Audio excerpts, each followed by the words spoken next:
Hey there.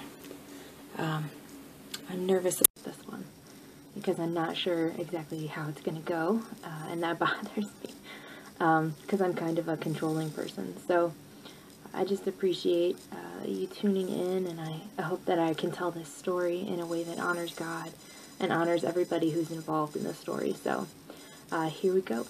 I've entitled this, God Leads, God Heals.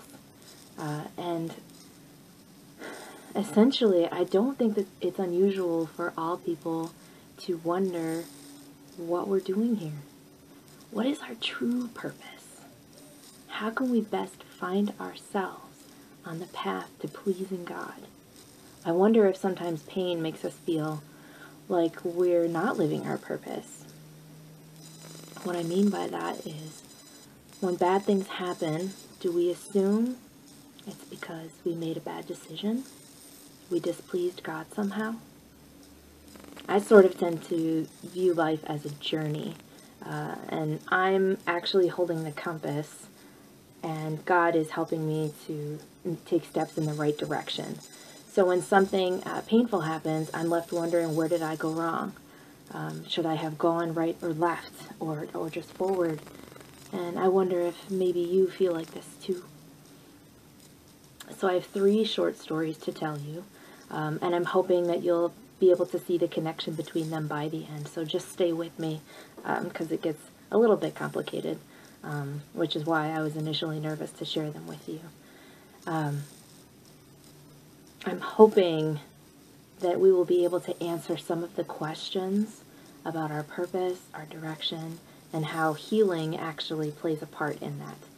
So, as I already said, I'm a bit of a controlling person, so it's not that unusual that I would tell God and pray for things in such a way where, I just expected Him to do it the way I wanted Him to. I always wanted to be a mom, and I wanted a perfectly balanced family with 4 kids, 2 boys and 2 girls.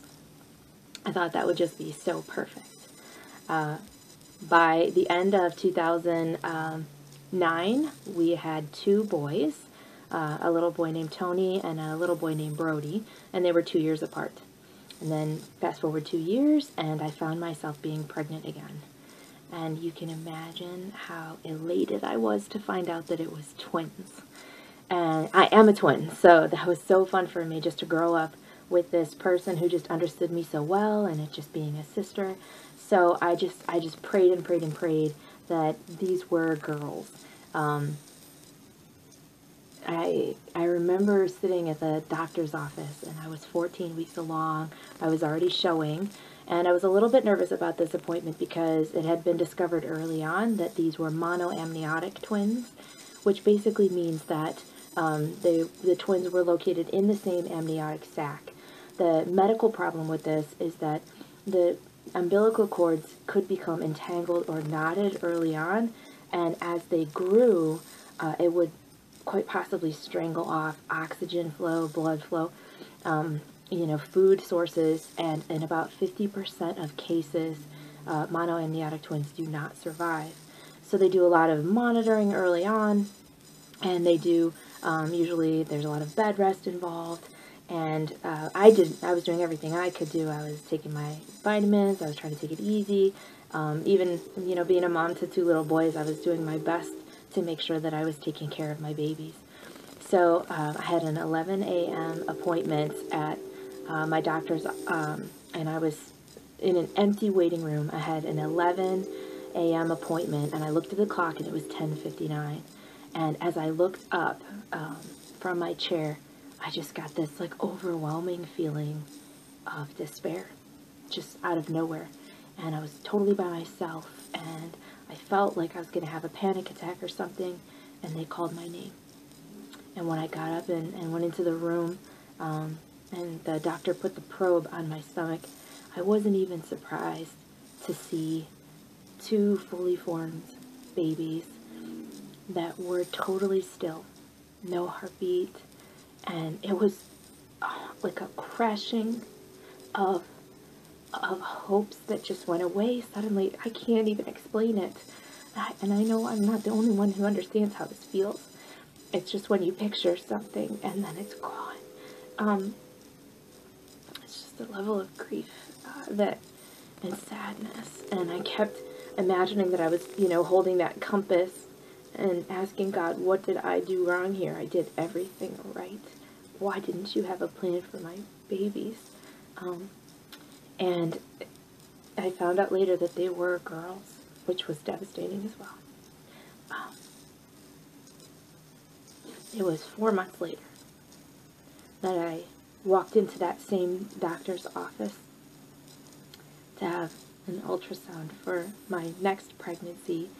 Only this time, for my 11 a.m. appointment, it was totally filled room. Completely, every seat was taken except for one, and it happened to be the one seat that I'd sat in before. I talk about deja vu. It was awful. And when I sat down and looked up at the clock, and it was 10:59, I got this sense again, like, of dread. I just thought, oh no, what am I going to do?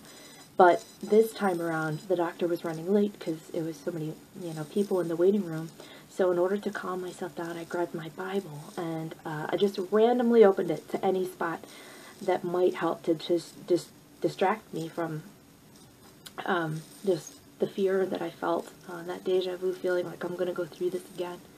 And I ended up opening up to 1 Kings chapter 13. And upon reading it, just to give you like a little bit of background, this was, the nation of Israel was going through some major issues with divide. Their King David and King Solomon were gone now, and the kings that had taken over and split Israel in half between Israel and Judah were putting up idols in the temple.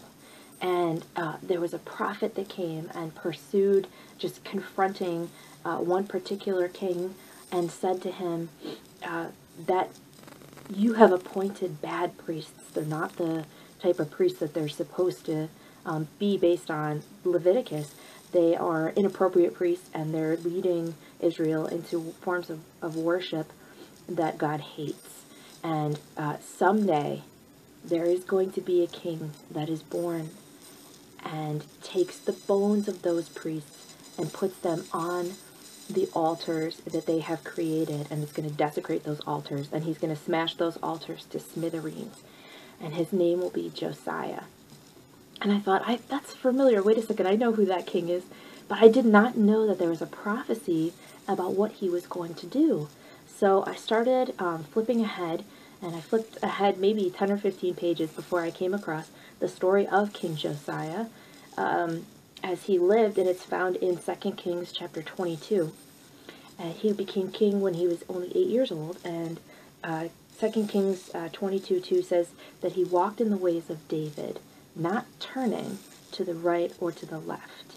And I just thought that was very interesting, and as I read more about him, I found that he discovered in the old, like, dusty, falling apart, rundown temple, the Torah, and he single-handedly brought, with the help of some, prophetesses and other great people who were trying to serve the Lord, he brought the nation of Israel back to true belief.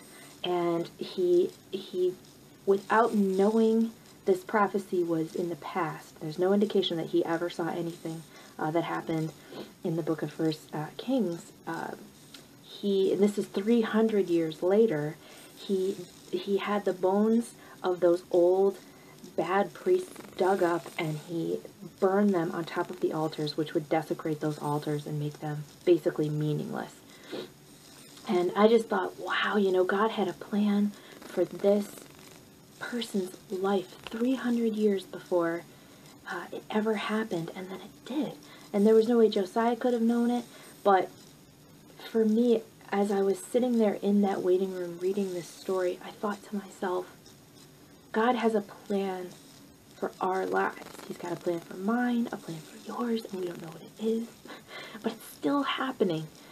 Even before us, right before us, as we live, we are living out this purpose. And I thought about, it said also which was a really interesting thing. It said that neither before or after Josiah was there a king like him who turned to the Lord as he did, with all his heart and with all his soul and with all his strength. And when they called my name for the ultrasound and I was able to see my living baby on the screen, I realized that God did not have a purpose for the earthly life of my daughters, but he had a purpose for this child's life. And it reminded me of my last story. There was a woman who shared with me something that happened to her, and this kind of brought the memory out. She was 19 and she found out that she was pregnant with twins, and she was young and she didn't have any family support, and she was terrified, and she did not take any prenatal vitamins. She did not take care of herself. She was hoping and wishing that the baby would miscarry, just because she was basically in shock. And it was not until the very end of the pregnancy, when she was actually in labor, that she discovered that she was pregnant with twins. And not just any twins, but monoamniotic twins. Fully to the end of the term, possibly past the due date, because she didn't know monoamniotic twins. And so after her twins were delivered healthy, the doctors were shocked because both twins weighed near 7 pounds. So it was like the hand of God was on these twins, making sure that they would be okay. She was very traumatized by her story, but I appreciated it just because of, everything that I had been through. And I wondered to myself, why would God take my babies away from me when I did everything right, and give her hers when she didn't do anything? She didn't even really want them. And in a moment I was kind of angry with her and kind of angry with God, just in my moment of humanity and thinking that I know everything. And then I realized I cannot be angry with her. I'm happy because she's my mother, and I am a living monoamniotic twin. And in so many ways, I should not be here. And I realized that God has a plan for my life, and I better live it. And God has a plan for my son's life, and he's living it. Our purpose through walking through grief and healing is to not to look to the left or the right, but to look and have our compass be focused totally on God, and to pursue him with all our heart and soul and strength, and he will take care of the rest. I named my son Josiah, and it wasn't until after he was born that I found out that Josiah means God heals, and he does. Thanks for watching.